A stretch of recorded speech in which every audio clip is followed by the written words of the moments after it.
Hello and welcome to the next episode of The Category Mistake. I'm your host, Richard Mariello, and yes, it has been a while since I have been on here. I had a grandson born, end of the school year for college. My wife also graduated from college, and so really I've just been super crazy, distracted. I wouldn't say busy, but distracted with life, so this has had to take a back burner. But today I'm going to talk about an interesting topic. Topic is perspective. And why perspective is odd for me is because as a teacher, I've always tried to teach my students about perspective in the real world. In today's society, perspective seems to be something that we've lost.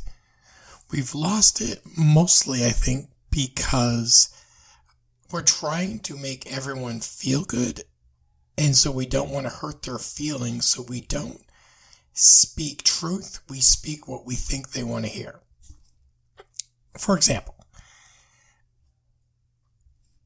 for the longest time growing up, the founding fathers were heroes who changed the world, saved the planet, made us America, right?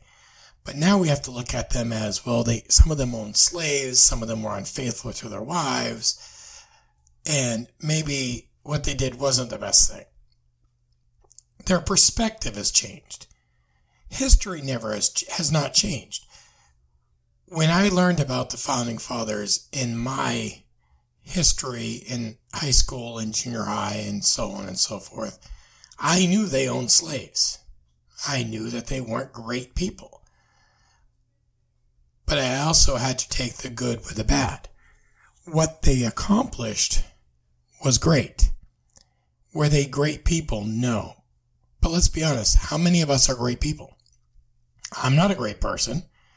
I have made many mistakes in my life. And I don't think I'm going to stop today. I mean, let's be honest. All of us can say, oh, we're going to be better people tomorrow. You're still going to mess up. There's no one perfect. And we have to be okay with that. We can strive to be better. And that's what we're supposed to do as human beings, is strive to get better and be better. But we're not going to be perfect. And if you say you're perfect, that's actually a mistake. And that means you're wrong. And so there you go. Your perfection is gone. When I talk about perspective in history and in my life, I always bring up the worst case scenario. Now, probably not the smartest thing to do, right? You shouldn't bring up the worst case scenario. But I always talk about some people in history that perspective changes. So I start with World War II.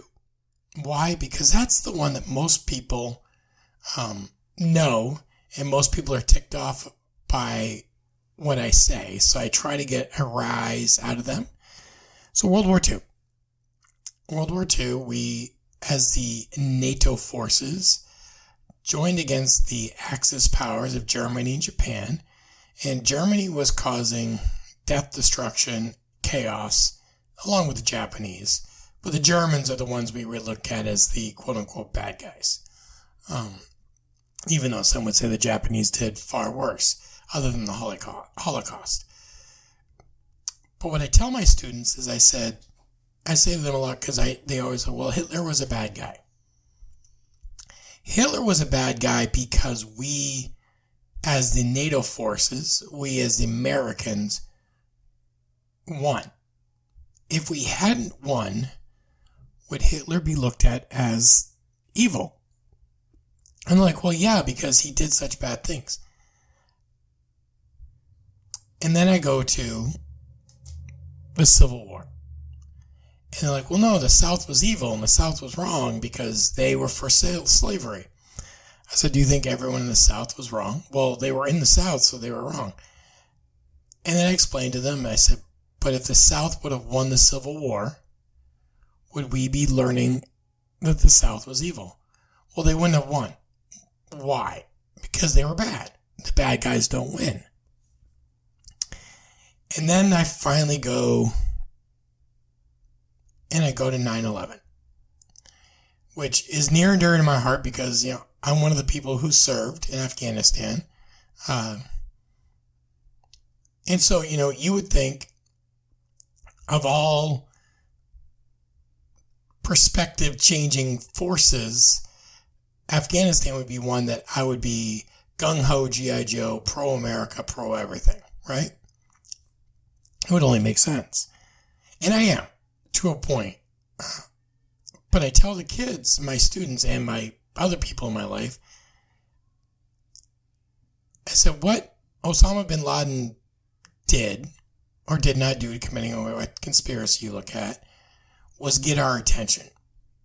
We, as a society, we're very negative towards the Middle East. We have been my whole life, and probably way before that. I mean, even World War I, there's a movie based on it called Lawrence of Arabia, where we double-cross the Arab people. It's kind of like what we do. As a Western European society, we like to double-cross people and tell them something, and then all of a sudden, boom, we lied, sorry. So what Osama bin Laden did was horrendous. Absolutely. But the point he was trying to make was, at least in my mind, was that we as a society need to fix the way we treat everyone. We look at him as a bad guy because what he did was bad to us. But as a Western European country, we've done many, many, many bad things to the Arab people.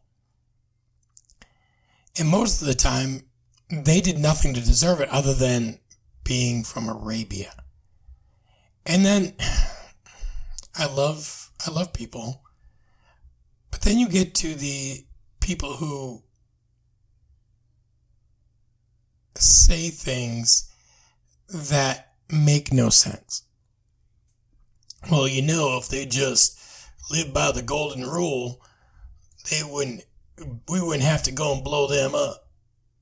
Well, the golden rule part really drives me bananas because they like to quote Jesus.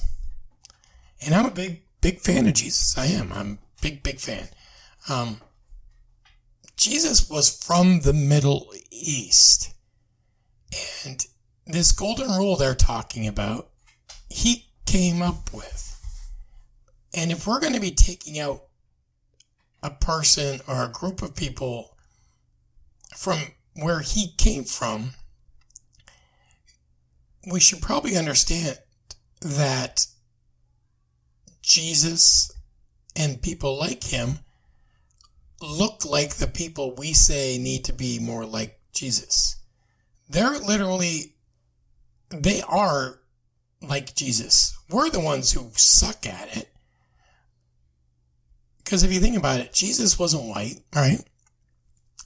Jesus grew up in Nazareth, Egypt and Nazareth, which means he had very dark skin. He also lived in a desert a lot of his life. He understood things like camels and the rules to survive in a desert between clothes to wear, attitude to have, how to drink water properly, all the stuff that we would fail at. And I say we, I wasn't very good at when I was in the Middle East. Well, I was in Afghanistan, which is not the Middle East, it's Asia. But those are things I failed at. And I don't know if anyone in this country without training could survive that area. But we're telling them how to live because that's what we do. We're Americans. We fix everyone's problem. But it's perspective. So if Osama bin Laden,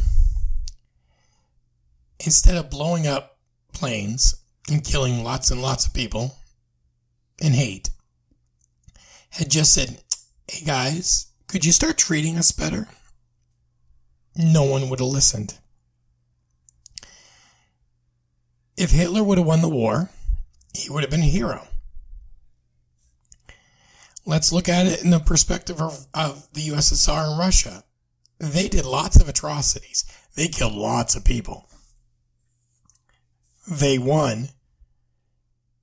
And so, their people love them.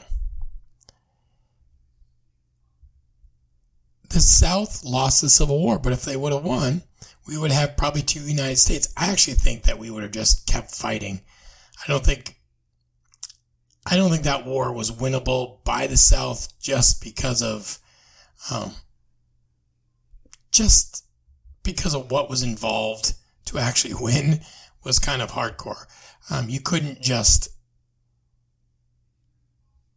It was very North Korea, South Korea, West Germany, East Germany.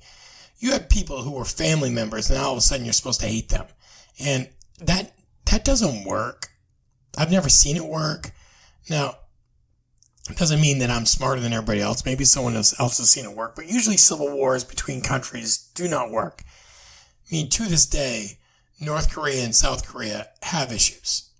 And I don't think those issues are going away tomorrow. They've been going on for a long time. East and West Germany lasted for a while, but they came back together because there's so many issues. And that gets me to the point of today. In the news today, or this year, perspectives have been lost. We have different perspectives on gender, sex, race, when life begins, when life doesn't begin, who has rights, who doesn't have rights, who exists, who doesn't exist,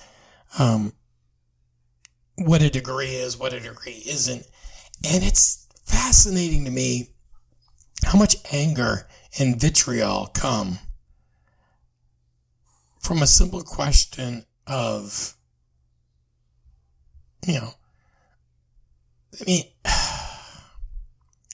I'm already down this rabbit hole, so why not? But the question of, what is your name? It used to be just be like, hi, I'm Richard. What's your name?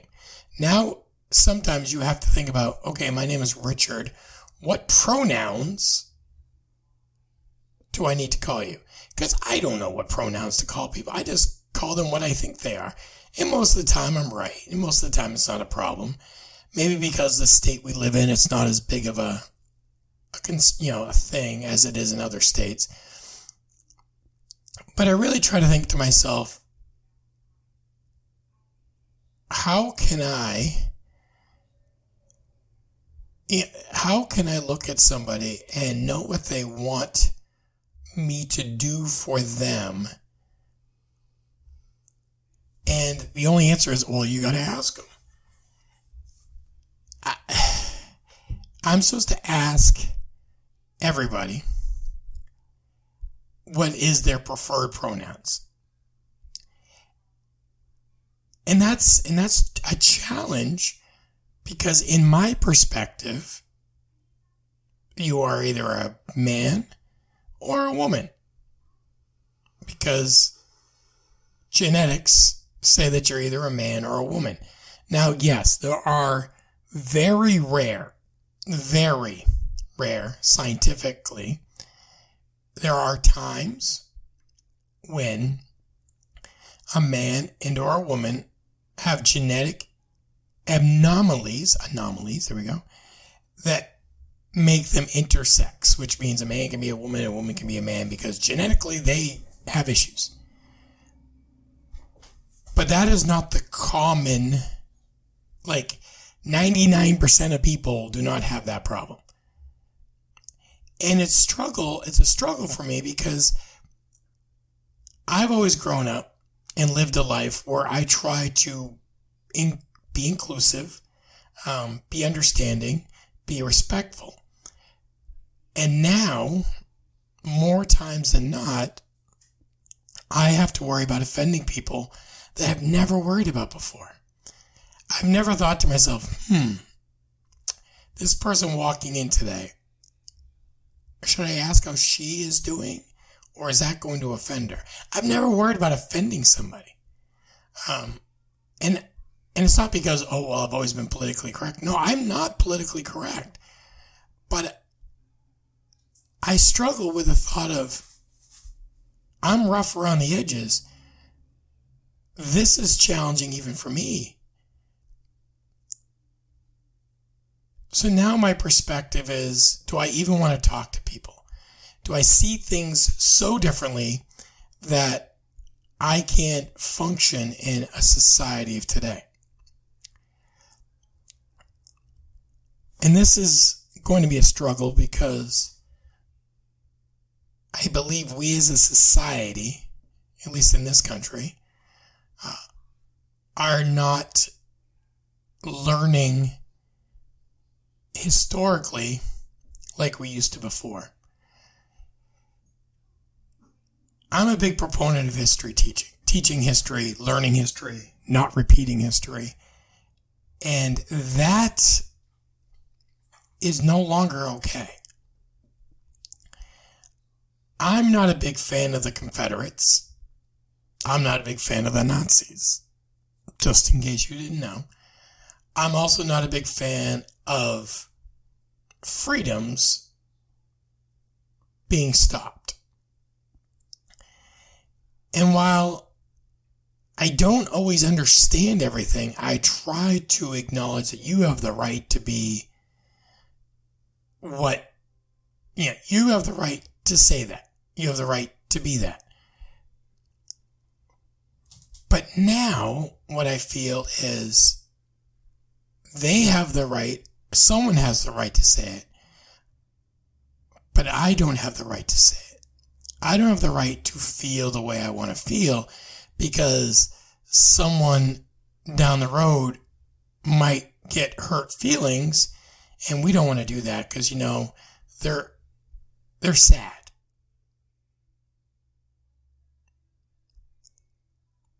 It's okay for me to be sad.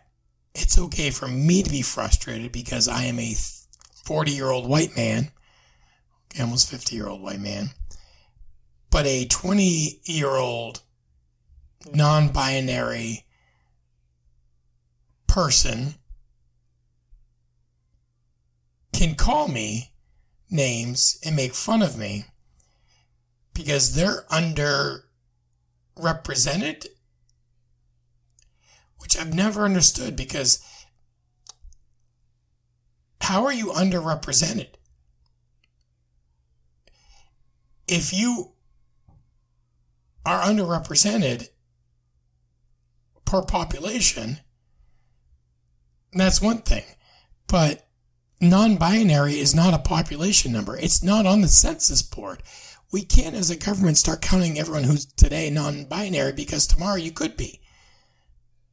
And I know it sounds almost horrifying to think, but as a society, we've done things a certain way for a long time.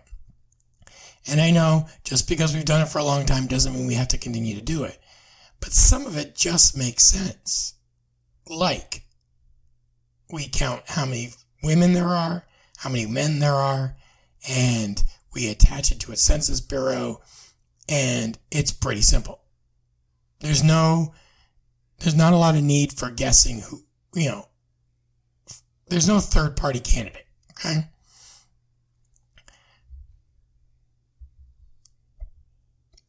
It has been very, very challenging to keep my thoughts, ideas, my feelings in what someone would call a safe space. I know people, and this is the classic answer, I know it is. When someone says, oh, I have black friends. Okay, great. Good for you. Yay. So happy for you. I know people who have changed genders. I know people who don't believe in gender changing. I know people who don't care if you change your gender. I know people who care a lot if you change your gender. Okay? I also know people who believe babies are babies at conception and people who believe babies are babies when they breathe for the first time. Okay? It doesn't. See, growing up, and this is probably my problem, is when I was growing up, we all had people in our lives like that. It just wasn't a big deal. No one cared. And now we have to put a label on it. You have to be represented. You have to get a special gold star. And I don't know why. Why is it when there were people who are gay in the 80s, people knew they were gay. Now, there are idiots in the planet, okay? I'm not talking about them. I'm not going to say, well, in the 80s, no one was discriminated against. Well, that's a bunch of baloney, okay? We all know there are idiots out there that literally do nothing but try to pick a fight because that person looks weird. There are those people. I know that. Okay. But kind of the idea that the general population looks at someone who is gay or trans or anything quote unquote different hatefully is a big misconception. And I experienced this myself because I had a child who was around us who I think she was afraid to tell me this. And it really kind of frustrated me. Maybe it shouldn't have, but it did. It frustrated me because I've never once said it was bad. But she just assumed I thought it was bad. And I think a lot of times, at least my perspective, a lot of people struggle with telling people about who they really are because they think the person they're telling has a different perspective on it. They never ask them, they just assume, and because of that, they stress out, they hide, they don't speak, and it becomes harder for them. And then when they finally do, and I think, at least with me, when they finally do, your response is like, yeah. And the people are freaked out because they're like, wait a minute, you're not upset. I don't care. And I think this is a challenge for our world. We can have different perspectives on reality and on things and still be okay. You could say, well, I believe Hitler was right. Now, I'm going to tell you that historically you're wrong, but you can believe it all you want. Absolutely, that is your right. You could say, I believe until a baby takes its first breath, it's not a human being. And I will disagree with you. Absolutely. But it's your who you are. And me telling you when you and your life inside of you exists is wrong. Now, I can try to say, can we talk about it more?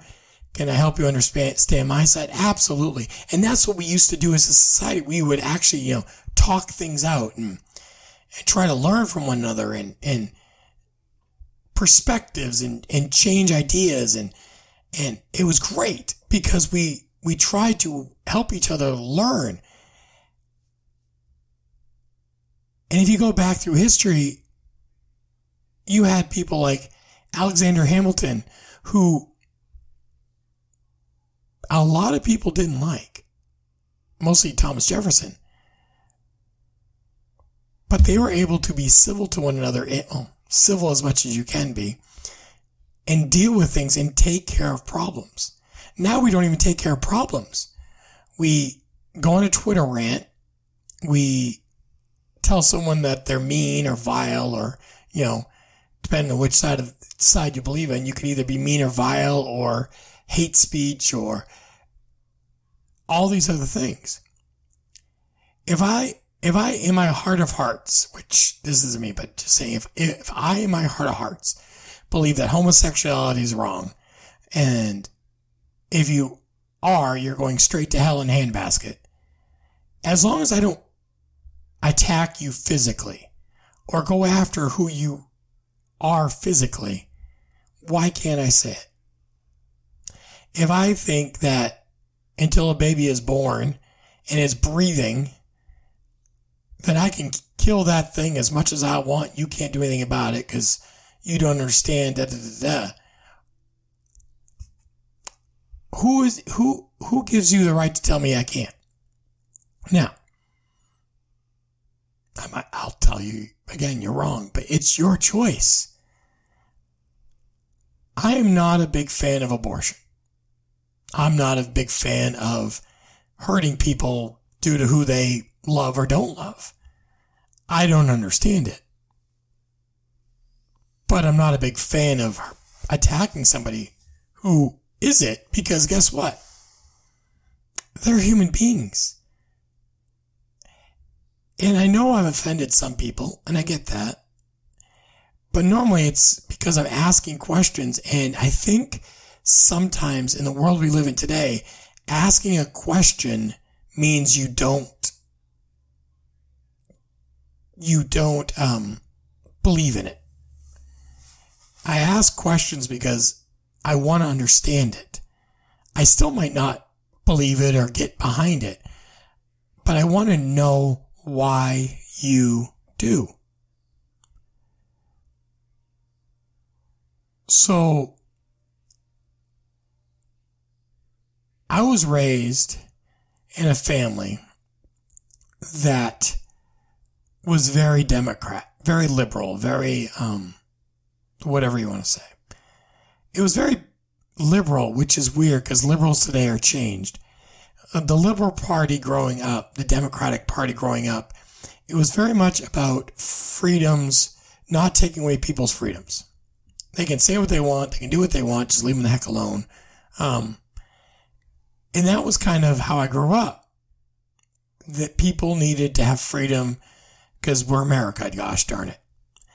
And now it seems that, at least in my perspective, that the Democrats' Liberal Party is very much, don't say those things, you'll hurt their feelings. And if you keep saying it, we're going to have to cancel you or suspend you or block you. Why? It used to be that people could handle it. Now, I'm sounding like an old person. Back in my day, and the big challenge I think today is social media. We have really made it challenging for people on social media. You can put a tweet, Facebook post, Instagram, Snapchat, TikTok, Discord, all these different things, right? And you can speak your mind. And no one can stop you. Well, they can. There's community guidelines because all these places are not run by the government, even though they get tax breaks from the government. These places are private companies. So in their mind, they can do whatever the heck they want, which legally they can. I'd like it if they paid more in taxes, but we won't go there. The point is, growing up as a kid, if I had a problem with somebody, or even as a 20-year-old, even 30-year-old, if I had a problem with somebody, I go and address hey, you suck. I don't like you. I don't all these different. I could say pretty much whatever I wanted until the sticks and stones may break your bones, but names will never hurt you type deal. Okay, that was the era in which I grew up, and it wasn't perfect. We were not great people. We did lots of dumb things. I'm not going to say we were perfect. But hurting each other's feelings was just a normal Tuesday. It's what we did. And no one cared. The generation today is my generation's fault. I think a lot of us grew up having our feelings hurt. And we decided that we didn't want our kids' feelings hurt. So we are going to teach them how to stand up for themselves and not take that abuse. We taught them that, tell a teacher, don't let them bully you, stand up for yourself, all that garbage.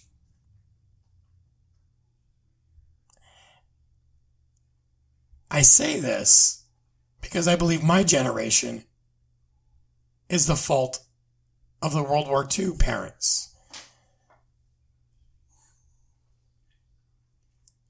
Because when soldiers went to World War II, they were coming off the Great Depression. They had no money when they went to war. And really, they were dirt poor. The Great Depression, all this jazz, right? When they got out of the war and they came home, they had money. But what they didn't want to do is have their kids struggle like they did. They made sure their kids went to high school and then they went to college and The problem with this, of course, is they were sending kids to college like Berkeley's and colleges like that didn't belong in college. A lot of these kids went there and they quote unquote protested. They tried drugs, they tried all this stuff, and basically they got a 4-year degree on how to party better. And while everyone loves a good party,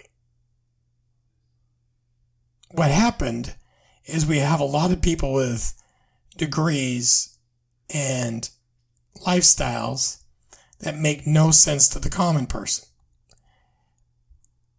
My mother was not one of these people.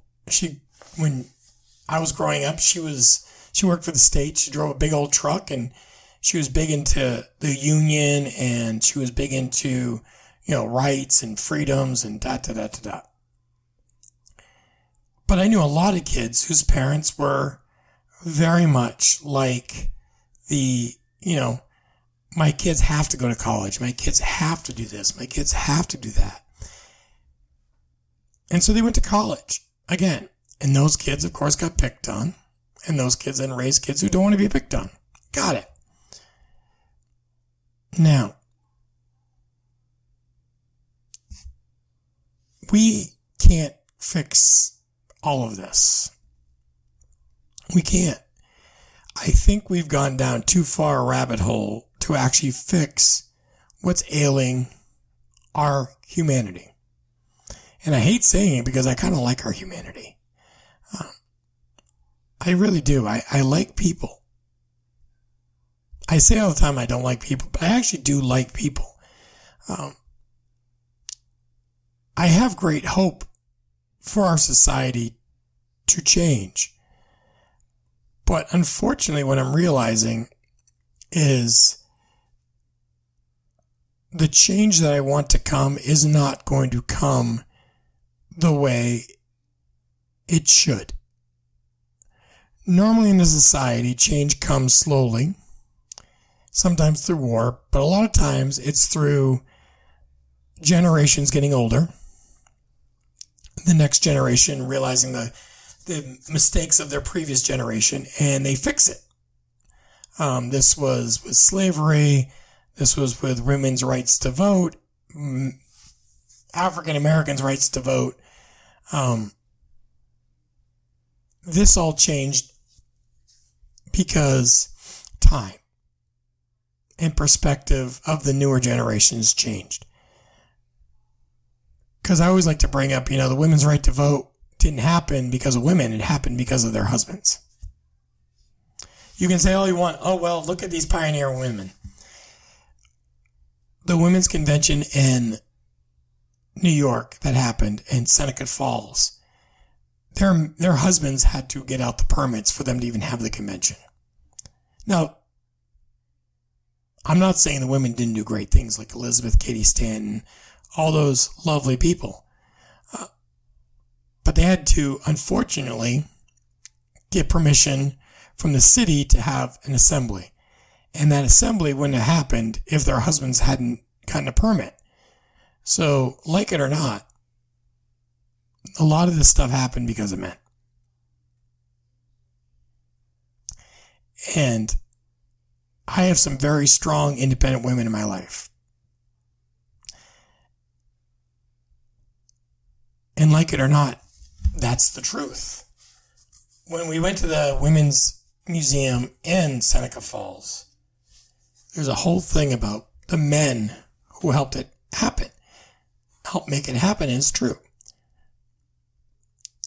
But unfortunately, and this is a problem I have, it doesn't have to be your problem, but unfortunately the problem is we're afraid to teach that to the students of today because we need to empower the women who are there.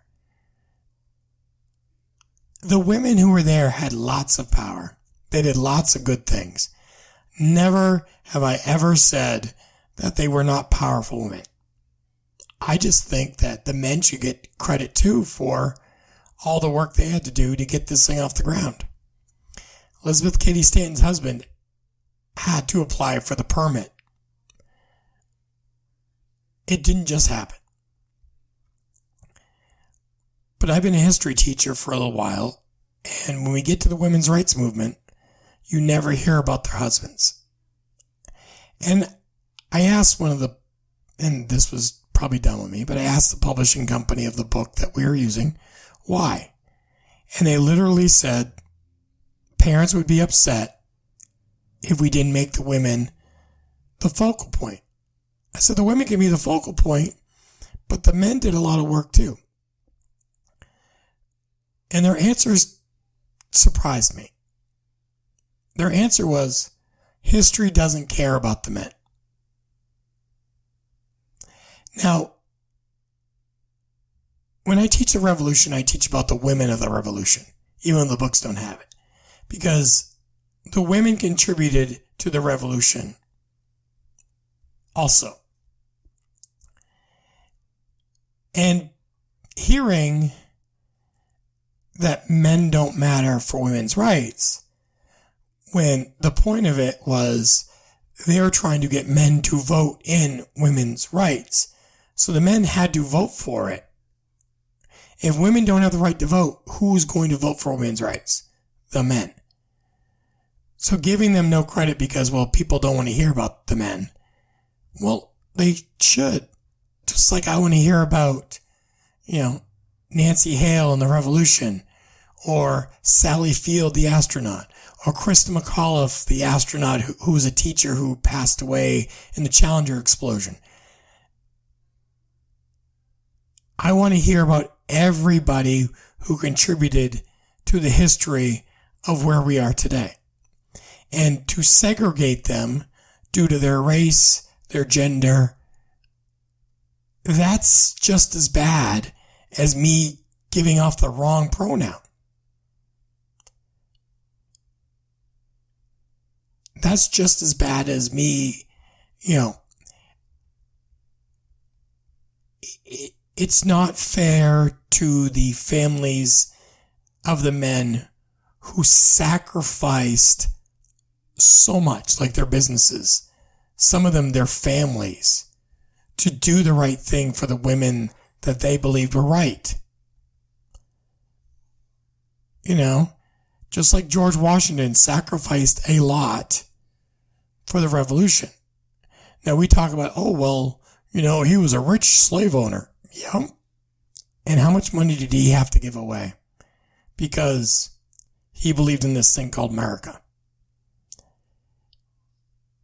He didn't understand it fully. I don't think we still do. But he was willing to sacrifice that. I will give Hamilton the musical credit for one thing. I think Hamilton the musical at least got history back in the minds of the 20-somethings in the world. I think for a little while, Revolutionary War history had become jaded and ugly because of the people who participated in it. And while Hamilton had slaves, he wasn't a big fan of slavery. George Washington had slaves. He also wasn't a big fan of slavery. He wasn't. Well, my history book said, his own diaries, when he passed away, his slaves were freed. A lot of them. I think they kept on a few for his wife because she passed away after him. But we're talking minimal. And that's because he understood that it was something that was going to be going away. It wasn't going to be a permanent thing in America. Now, it took another 100 years because we're slow. But it went away. Just like, Abraham Lincoln did not want to go to war with the South. Well, he should have. They were owning slaves. Yep. He signed the Emancipation, which means he was against slavery. Emancipation Proclamation was to free the slaves of the South, but not the indentured servants of the North. Because we called them indentured servants in the North. We didn't call them slaves. But it basically was the same thing. And even after the war, there was indentured servants. Basically, if you owed your quote-unquote employer money for housing or for whatever else, you worked for him until your debt was paid off. That could be a long time. Like, I don't know, 20 years, 30 years. That finally went away too. But we don't look at it that way, do we? We look at it as the South was wrong, the North was right. Slavery is bad. Except for when you're holding onto your iPhone or your Samsung or your MacBook or your big screen TV or driving in your car or looking at your Apple Watch. Slavery's not bad then. Slavery's okay then because, we really need those products. Do we? Do you really need an Apple Watch? Did your life not exist for an Apple Watch? No. Our priority is to complain about the oat milk prices at Starbucks, but not about the workers' welfares at Starbucks. Our priority is to get a hashtag going of believe all women when women lie just as much as men do when it comes to attacks on the opposite sex. Men don't bring up things like attacks on them. Right now we have a big thing going on with Johnny Depp admitting he was beat up by his girlfriend. Actually, I think it was his wife at the time. It is a big deal because Johnny Depp, why would he admit to being beaten up by a girl? Why is it weird that a guy is talking about being beaten up? Why is it when he first brought this out, he wasn't believed? He wasn't believed because he was a guy. Believe all women means you have to believe all women, which means you can't believe men. You can't believe men. Why? Why? Because in our society, our perspective says that all men are dirty, slimy, sexually craving animals who can't live without attacking women.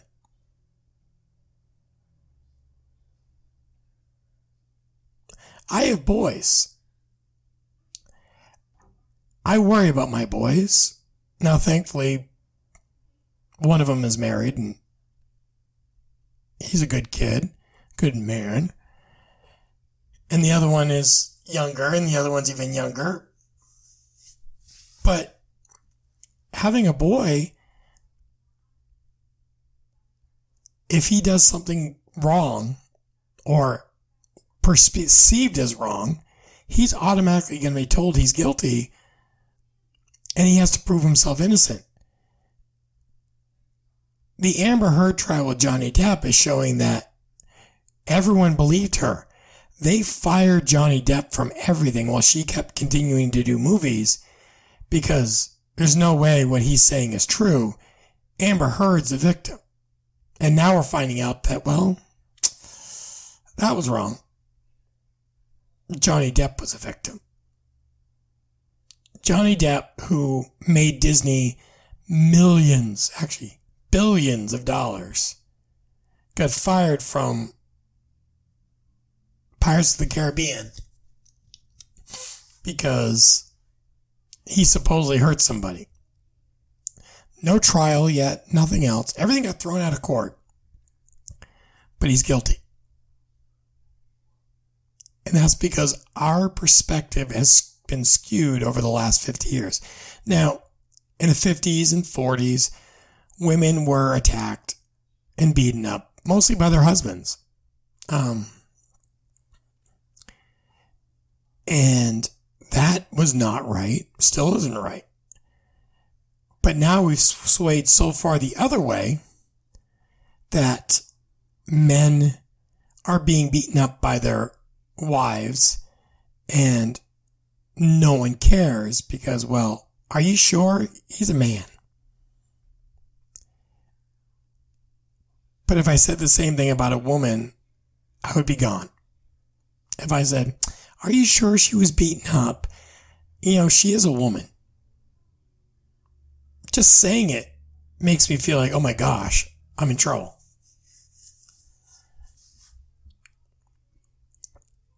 My rant really is just a rant.